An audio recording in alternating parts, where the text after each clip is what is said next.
Hello guys, welcome back to the channel. आज मैं आप लोगों को इस वीडियो में 3 स्टेप एक स्ट्रेटजी बताने वाला हूं। इस स्ट्रेटजी की जो एक्यूरेसी होने वाली है वो लगभग 99% होने वाली है, लेकिन आपको चीजों को थोड़ा समझना पड़ेगा और थोड़ा समय देना पड़ेगा आप लोगों को इस चीज को समझने के लिए। लेकिन मेरी इतनी गारंटी है कि वीडियो के लास्ट में आप लोग डॉट टू डॉट सभी चीजों को समझ जाओगे। आप लोग आसानी से आइडेंटिफाई कर पाओगे कि आप लोगों को कहां से अपना ट्रेड एग्जीक्यूट करना है, कितना आपको रिवॉर्ड लेना है और आप लोगों के लिए एक क्वालिटी ट्रेड कैसे बनेगी और कैसे आप उस क्वालिटी ट्रेड को ट्रेड करके बड़ा प्रॉफिट बना सकते हो स्मॉल रिस्क के साथ में। तो सबसे पहले आप लोगों को ये समझना होगा कि हमारा जो प्राइस है वो दो ही डायरेक्शन में मूव करता है, पॉजिटिव अप ट्रेंड में या फिर नेगेटिव डाउन ट्रेंड में। तो प्राइस जब पॉजिटिव अप ट्रेंड में मूव करता है तो प्राइस अपने प्रीवियस हाइस को ब्रेक करता हुआ मूव करता है, और प्राइस जब नेगेटिव डाउन ट्रेंड में होता है तो प्राइस अपने प्रीवियस लोस को ब्रेक करता हुआ मूव करता है। बोलने का मतलब यह है कि प्राइस जब पॉजिटिव अप ट्रेंड में होता है तो प्राइस के जो हायर लो पॉइंट्स होते हैं वो स्ट्रॉन्ग होते हैं और हायर हाइज जो होते हैं वो कमजोर होते हैं, पहली चीज। और जब प्राइस नेगेटिव डाउन ट्रेंड में होता है तो प्राइस के जो लोअर हाई पॉइंट होते हैं, जो सप्लाई जोन्स होते हैं, वो स्ट्रॉन्ग होते हैं और जो लोअर लोस होते हैं, जो डिमांड जोन्स होते हैं, वो कमजोर होते हैं। अगर आपको इतना समझ में आ चुका है तो आप इस स्ट्रेटजी की 30% चीजें सीख चुके हो। अब नेक्स्ट स्टेप हमारा होता है कि सर जब प्राइस पॉजिटिव अप ट्रेंड में होता है तो हमें सबसे पहले ये आइडेंटिफाई करना है कि उसका स्विंग पॉइंट कौन सा है, हमें किसे प्ले करना है और किस डायरेक्शन में प्ले करना है। बोलने का मतलब यह है कि यहां पर प्राइस पॉजिटिव अप ट्रेंड में है, प्राइस में एक रन की वेव आई, प्राइस में एक पुलबैक आया और प्राइस में अगेन से एक रन की वेव आ चुकी है। तो हमें पता है कि सर प्राइस जो है पॉजिटिव अप ट्रेंड में है, प्राइस का स्विंग जो वैलिड लो पॉइंट है वो ये है और प्राइस का जो एक हाई पॉइंट है वैलिड वो ये है। प्राइस जब इस हाई और लो पॉइंट के बीच में है तो ये सारा इंटरनल कहलाता है। अब इंटरनल में भी कई बार लोग कंफ्यूज कुछ इस तरीके से हो जाते हैं कि प्राइस में एक रन की वेव आई नेगेटिव डाउन ट्रेंड में, एक पुलबैक आया और अगेन से एक रन की वेव आ गई और प्राइस ने अपना ही ये लो ब्रेक कर दिया, तो लोगों को ये लगता है कि प्राइस जो है पॉजिटिव से नेगेटिव हो चुका है। लेकिन ये गलत है, क्योंकि आपको पता है कि सर हमारा जो स्विंग स्ट्रक्चर है उसमें ये रन की वेव है। इस रन की वेव में प्राइस चाहे उतना समय बिता सकता है। तो हमारे दिमाग में एक सवाल आना चाहिए कि sir valid higher low point कैसे आइडेंटिफाई होगा। अगर मान लेते हैं कि प्राइस यहां पर कोई डिमांड जोन रहा होता और प्राइस उस डिमांड जोन को टैप करके अपना प्रीवियस हाई ब्रेक करता, तो उस सिचुएशन में ये पॉइंट हमारा वैलिड हायर लो पॉइंट बनता। दूसरा तरीका क्या हो सकता है? दूसरा तरीका ये हो सकता है कि प्राइस नीचे आया, पुलबैक लिया, अगेन से नीचे आया, अगेन से रन की वेव आई और प्राइस यहां से अपना हाई निकाल दे प्रीवियस, तो उस सिचुएशन में ये हमारा नया हायर लो पॉइंट बनेगा। तब तक आप लोगों को ये ध्यान रखना है कि अभी जो प्राइस अंदर चल रहा है वो सिर्फ एक रिट्रेसमेंट है, वो सिर्फ एक पुलबैक है। प्राइस अभी भी पॉजिटिव अप ट्रेंड में है। कब तक? जब तक कि प्राइस अपने इस स्विंग हायर लो पॉइंट को ब्रेक ना कर दे, वैलिड लो को ब्रेक ना कर दे।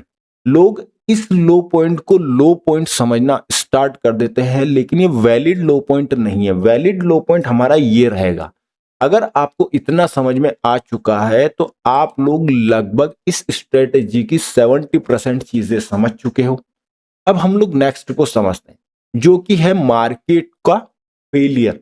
अब मार्केट का फेलियर किस तरीके से हमें आइडेंटिफाई करना है, इसका भी सिंपल तरीका है कि सबसे पहले आपको अपना स्ट्रक्चर आइडेंटिफाई करना है कि प्राइस पॉजिटिव अप ट्रेंड में है तो एक रन की वेव आई, पुलबैक आया और एक रन की वेव आ चुकी है।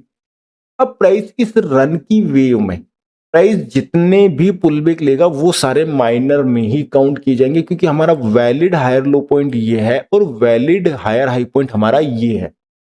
तो हम लोग इस रेंज के अंदर अपनी ट्रेड एग्जीक्यूट करेंगे। अब इस रेंज के अंदर जो भी आपका वैलिड डिमांड जोन रहेगा, उस डिमांड जोन से आपको देखना है कि प्राइस वहां से अपसाइड मूव कर रहा है या नहीं कर रहा है, रिजेक्शंस दिखा रहा है या फिर नहीं दिखा रहा है। या फिर जिस टाइप की भी आप कंफर्मेशंस को लेकर के अपना ट्रेड एग्जीक्यूट करते हो, क्योंकि हर व्यक्ति के पास अपना ट्रेड एग्जीक्यूट करने का एक तरीका होता है, एक प्लान होता है। सभी लोगों का अपना ही एक तरीका होता है। तो अब आप लोगों को यह समझना होगा कि सर प्राइस यहां पर इंटरनली चलता हुआ जैसे ही अपने इस डिमांड जोन पर पहुंचता है, जरूरी नहीं है कि वो डिमांड जोन सिर्फ हायर लो पॉइंट पर ही हो सकता है कि ये हायर लो पॉइंट नीचे हो, उस दौरान कहीं पर बीच में आपको कोई डिमांड जोन मिल जाए रन की वेव में, तो वो भी हो सकता है। जरूरी नहीं है कि सिर्फ हायर लो पॉइंट वाले डिमांड जोन को ही आपको देखना है, ये भी हो सकता है कि यहां पर ये हायर लो पॉइंट ही ना हो। बोलने का अर्थ ये है कि ये पुलबैक यहां पर हो और ये कुछ इस तरीके से आपके हायर लो पॉइंट बने हुए हो, तो उस सिचुएशन में हो सकता है कि ये भी एक डिमांड जोन है और बीच में भी आपके पास कोई एक डिमांड जोन आ जाए, तो वो डिमांड जोन पर भी सेम चीज काम करेगी। और स्विंग जो होते हैं, जो हमारा हायर लो पॉइंट है, वहां पर अगर फेलियर होता है तो वो स्विंग फेलियर कहलाएगा। अगर किसी डिमांड जोन पर अगर प्राइस अगर फेलियर होता है तो वो डिमांड फेलियर कहलाएगा। फर्क सिर्फ इतना सा है, इससे ज्यादा कोई भी फर्क नहीं। अब वो फेलियर को आइडेंटिफाई कैसे करना है, आपको पता है कि सर प्राइस जब यहां से अपसाइड मूव करा तो प्राइस ने अपना प्रीवियस हाई ब्रेक करा है, या फिर प्राइस जब यहां से ऊपर जा रहा था तो कोई डिमांड जोन बना करके प्राइस फिर अपसाइड मूव करा है और प्राइस ने अपने इस प्रीवियस हाई पॉइंट को ब्रेक करा है। मतलब कि ये डिमांड जोन भी अच्छा है और ये डिमांड जोन भी काफी अच्छा है, क्योंकि यहां पर इंस्टीट्यूशंस ने बाय किया है। उस सिचुएशन में डिमांड फेलियर और स्विंग फेलियर दोनों चीजें हो सकती है, दोनों में से कुछ भी हो सकता है। जरूरी नहीं है कि प्राइस हर बार अपने हायर लो पॉइंट तक पहुंचेगा ही पहुंचेगा। अब प्राइस यहां से रन पुलबैक लगाता हुआ इंटरनली इस डिमांड जोन पर आता है। जैसे ही प्राइस इस डिमांड जोन पर आता है, हल्का सा फेयर मूव देता है। फेयर मूव देने के बाद प्राइस अगेन से नीचे आता है। नीचे आने के बाद में आप लोग देखते हो कि सर बनती हुई जो कैंडल है वो रेड रहेगी, पूरी की पूरी कैंडल रेड रहेगी। और जितने भी रिटेल ट्रेडर्स ने यहां से अपनी एंट्री प्लान की होगी, उन सभी लोगों के स्टॉप लॉस लग चुके होंगे। वो सभी लोग डर के मारे अपना ट्रेड एग्जिट कर चुके होंगे और कैंडल अगेन से अंदर की साइड क्लोज कर जाएगी, बाहर की साइड, नीचे की साइड सिर्फ आप लोगों को विक देखने को मिलेगी। तो ये क्या है, ये स्विंग फेलियर कहलाएगा। क्यों? क्योंकि ये हायर लो पॉइंट के नीचे फेकआउट कर रहा है, लिक्विडिटी स्वीप कर रहा है। सेम चीज प्राइस किसी डिमांड जोन पर करे और उसके नीचे विक निकाल करके अगेन से अंदर क्लोज कर जाए, तो वो तो डिमांड फेलियर कहलाएगा। वहां पर इंस्टीट्यूशंस ने अगेन से, जब रिटेलर्स के स्टॉप लॉस लग चुके हैं, तो इंस्टीट्यूशंस ने अपनी बड़ी क्वांटिटी को एग्जीक्यूट किया है, इसलिए ये विक हमें बनती हुई दिखाई दे रही है। तो ये भी आप लोगों के लिए एक बेस्ट तरीका है आइडेंटिफाई करने का कि इंस्टीट्यूशंस ने एक्चुअल में यहां पर अपना ट्रेड एग्जीक्यूट किया है या नहीं किया है। अगर आपको ऐसा होता हुआ दिखे तो आपको भी अपना ट्रेड एग्जीक्यूट करना है इंस्टीट्यूशंस की डायरेक्शन में, कमजोर जो भी है उसके डायरेक्शन में। क्योंकि हमें पता है कि sir price positive up trend में एवरी टाइम अपने हाई से ब्रेक करता है, मतलब कि कमजोर ये पॉइंट है, तो हमें भी ट्रेड इसी डायरेक्शन में प्लान करना होगा। अब इस चीज को मैं आप लोगों को और थोड़ा डिटेल में समझाने की कोशिश करता हूं कि हमने दो चीजें सीख लिए और हमारी ये चल रही तीसरी चीज डिमांड जोन वाली। अगर हम इस चीज को सीख लेंगे तो हमारी जो स्ट्रेटेजी है वो कंप्लीट है। उसके बाद आप लोग अपना ट्रेड एग्जीक्यूट कर सकते हो। आप लोग चाहो उस टाइम फ्रेम में इस चीज का यूज कर सकते हो। अब मैं आप लोगों के लिए यहां पर दो एग्जांपल्स लेके आया हूं। इन दो एग्जांपल्स को आप ध्यान से समझिए।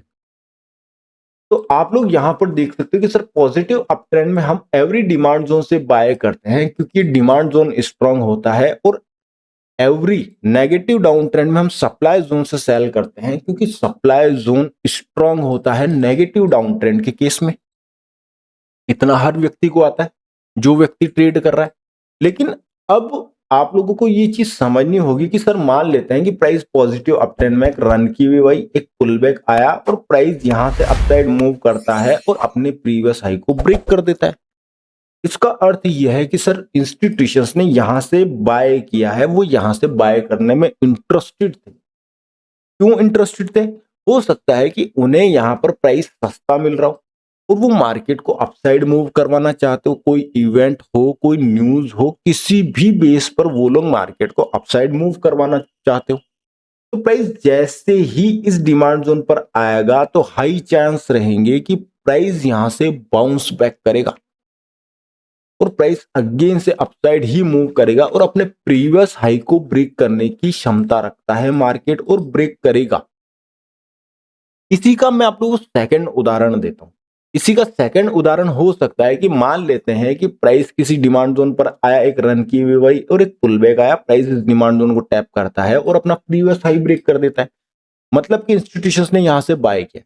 प्राइस जब वापस इस डिमांड जोन पर आएगा तो बाउंस बैक करेगा, लेकिन जैसे ही प्राइस इस डिमांड जोन पर आता है रिटेलर्स ने एंट्री प्लान कर ली, तो प्राइस हल्का सा ऊपर जाएगा, फेयर मूव देगा, अगेन से नीचे आएगा और ये वाली जो रेड कैंडल है ये बनती हुई आपको पूरी रेड दिखेगी। लेकिन कैंडल के कंप्लीट होते होते आप देखोगे कि सर यहां पर ओनली विक बची है, मतलब कि अगर ये आपका डिमांड जोन है तो डिमांड जोन फेलियर हुआ है, अगर ये आपका स्विंग डिमांड जोन है तो स्विंग फेलियर हुआ है। उस सिचुएशन में इंस्टीट्यूशंस ने यहां पर अपनी हैवी क्वांटिटी को एग्जीक्यूट करा है, तो आपको भी अपना ट्रेड एग्जीक्यूट करना है कंफर्मेशन के बाद में और मार्केट फास्ट अपसाइड मूव कर जाएगा। इस चीज को हम लोग चार्ट पर समझते हैं ताकि आप लोगों के लिए आसानी रहे। मैं यहां पर निफ्टी के चार्ट का यूज करने वाला हूं ताकि आप लोगों को इजीली मैं ये सारी चीजें एक्सप्लेन कर पाऊं। मैंने पहले से ही मार्किंग कर रखी है ताकि आप लोगों को कंफ्यूजन ना हो और चार्ट बिल्कुल क्लियर कट आप लोगों को एक बार में समझ में आ सके। तो यहां पर आप लोग देखिए कि प्राइस जो है, प्राइस पॉजिटिव अप ट्रेंड में है, प्राइस में एक रन की वेव आई है और ये पुल बैक आया है, फिर ये रन की वेव आई है, फिर ये पूरा ही एक पुल बैक है, फिर ये रन की वेव आई है। प्राइस कुछ इस तरीके से अपसाइड मूव किया। लेकिन आप लोगों को एक चीज बहुत ध्यान से समझनी होगी कि जब भी आप ट्रेड लो आपका रिस्क एंड रिवॉर्ड 1:2 से ज्यादा होना चाहिए, फर्स्ट चीज। सेकेंड चीज कि जब भी आप अपना ट्रेड ले रहे हो तो प्रीवियस हाई के आसपास आप अपना टारगेट रखिए, ज्यादा बाहर भी नहीं कि प्रीवियस हाई को निकाल करके प्राइस 200 पॉइंट अपसाइड मूव कर जाए, या फिर प्रीवियस हाई के ज्यादा नीचे भी नहीं कि आपका रिस्क एंड रिवॉर्ड भी मैच ना कर पाए। इन चीजों को आपको संभल करके देखना है। प्राइस जब ऊपर गया और एक रन की वेव आई तो प्राइस में ये एक डिमांड जोन था। प्राइस जैसे ही इस डिमांड जोन पर आता है आपको यहां पर मल्टीपल कंफर्मेशंस को देखते हुए अपने ट्रेड एग्जीक्यूट करना है रिजेक्शंस के बेस पर या फिर आपका जो भी एंट्री का तरीका है, क्योंकि प्राइस पॉजिटिव अप ट्रेंड में, प्राइस अपने डिमांड जोन पर आता है और प्राइस में ये रन की वेव आती है और आपको आपका रिवॉर्ड मिल जाता है। प्राइस और भी ऊपर गया है, आप लोग चाहो तो होल्ड कर सकते हो, लेकिन हाई चांस और 99% की जो एक्यूरेसी आती है वो एक्यूरेसी ये बोलती है कि सर प्रीवियस हाई के आसपास आप अपना टारगेट बुक कर लीजिए। अगर आप ज्यादा होल्ड करोगे लालच के चक्कर में तो भी दिक्कत है, अगर आप जल्दी प्रॉफिट बुक करोगे तो आपका रिस्क एंड रिवॉर्ड मैच नहीं करेगा तो वो भी आपके लिए दिक्कत की बात है। तो इस चीज को आपको समझना होगा। अब प्राइस में ये एक पूरा रन का वेव आया, अब इस रन की वेव में ये एक वैलिड डिमांड जोन था। प्राइस जैसे ही इस डिमांड जोन पर आता है आप लोग देखते हो कि यहां पर डिमांड जोन फेलियर हुआ है, आपने अगेन से अपना ट्रेड एग्जीक्यूट करा, मार्केट अगेन से अपसाइड मूव करता है और यहां पर जो सप्लाई जोन है उस सप्लाई जोन के टारगेट तक पहुंच जाता है, मतलब कि अगेन से आपको आपका टारगेट मिल चुका है। प्राइस यहां से अपना हाई ब्रेक नहीं करता है, प्राइस अगेन से इसी डिमांड जोन पर आता है, आप अगेन से मल्टी कंफर्मेशन को देखते हो, अपना ट्रेड एग्जीक्यूट करिए, मार्केट अगेन से अपने टारगेट तक पहुंच जाता है। उसके बाद मार्केट अगेन से हाई ब्रेक नहीं करता है, वैलिड तरीके से फेक आउट करता है, रिजेक्शंस दिखाता है और मार्केट अगेन से डाउनसाइड मूव कर जाता है। तो मार्केट जैसे ही अगेन से अपने डिमांड जोन पर आता है आप अगेन से अपना बाय का ट्रेड एग्जीक्यूट करिए, मार्केट अगेन से अपसाइड मूव कर जाता है। आपको मल्टीपल टाइम यहां पर रिवॉर्ड मिल रहे हैं, कारण यह है कि आप हाई ब्रेक या फिर उससे ज्यादा के टारगेट के लिए नहीं बैठे हो, आप ओनली प्रीवियस हाई तक ही अपना टारगेट ले रहे हो, इसीलिए आप मल्टीपल टाइम अपना ट्रेड ले पा रहे हो और आपको अच्छा रिस्क एंड रिवॉर्ड भी मिल रहा है। लेकिन अगर आप प्रीवियस हाई ब्रेक के बाद किसी टारगेट का वेट कर रहे हो तो आप नोटिस करोगे कि सर मार्केट यहीं पर घूम रहा है और आपका जो एक ट्रेड है वही एक ट्रेड अभी तक चल रहा है और लोग घबरा करके बैठे हैं कि सर प्रॉफिट होगा या नहीं होगा। अब की बार अगर मार्केट मुझे कॉस्ट टू कॉस्ट मिल जाएगा तो मैं एग्जिट कर जाऊंगा। टाइम डीके वगैरह बहुत सारी चीजों में लोग अपना स्टॉप लॉस दिए जा रहे हैं और मार्केट एक बार अपसाइड भागा है और रिवॉर्ड काफी अच्छा मिला है, तो आप लोग चाहो तो होल्ड कर सकते हो। लेकिन मैं तो आप लोगों को यही बोलूंगा कि आप लोग प्रीवियस हाई पर कम से कम अपनी 80% क्वांटिटी को बुक कर लीजिए। ज्यादा का लोभ लालच हमें करना नहीं है। अब अगेन से आप लोग यहां से देखिए कि प्राइस यहां पर नेगेटिव हो जाता है। प्राइस जैसे ही अपने सप्लाई जोन में जाता है आपको अगेन से एंट्री मिली और प्राइस अपने प्रीवियस लो तक और भी गया है, लेकिन हमें उतना लेना नहीं है। हमें अपने प्रीवियस लो के आसपास ही अपना टारगेट रखना है। प्राइस अगेन से नीचे आता है, अगेन से नीचे आने के बाद प्राइस अगेन से पुल बैक लेता है। यहां पर आपको कोई एंट्री नहीं मिल रही है क्योंकि आप आइडेंटिफाई नहीं कर पा रहे, क्योंकि प्राइस यहां पर एक फ्रेश सप्लाई जोन बना करके उसी सप्लाई जोन का लिक्विडिटी स्वीप करके नीचे की ओर मूव करा है। यहां पर भी आप लोगों को एंट्री मिली है।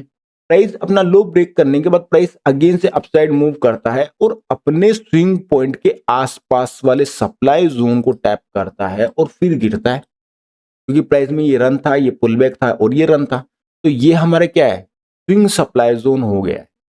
मतलब कि प्राइस अपने टॉप पॉइंट तक जाकर के फिर गिरता है। आप लोगों को अगेन से अपना टारगेट मिला। अगेन से जब प्राइस नीचे गिर रहा था तब प्राइस अगेन से जाता है, यहां पर प्राइस फेक आउट करता है सप्लाई जोन का, सप्लाई जोन को फेलियर करता है और प्राइस अगेन से डाउनसाइड मूव कर जाता है। कुछ इस तरीके से आप लोगों को मल्टीपल टाइम रिवॉर्ड मिलेंगे। ज्यादा लोभ लालच के चक्कर में नहीं रहना, टाइम पर अपना रिवॉर्ड लो और मार्केट से बाहर हो जाओ।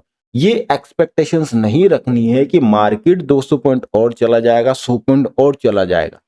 लिमिट में रहना पड़ेगा और रूल्स को फॉलो करना पड़ेगा। सिंपल 3 रूल्स है, सिंपल 3 रूल्स को फॉलो करिए, आपकी ट्रेडिंग काफी ज्यादा सुधर जाएगी, आपकी जो एक्यूरेसी है वो भी काफी अच्छी हो जाएगी। तो चलिए मिलते हैं आपसे नई एक और नेक्स्ट वीडियो में, तब तक के लिए बाय। चैनल पर नए हो तो चैनल को सब्सक्राइब करिए, वीडियो को लाइक करिए और वीडियो को और लोगों तक भी पहुंचाइए।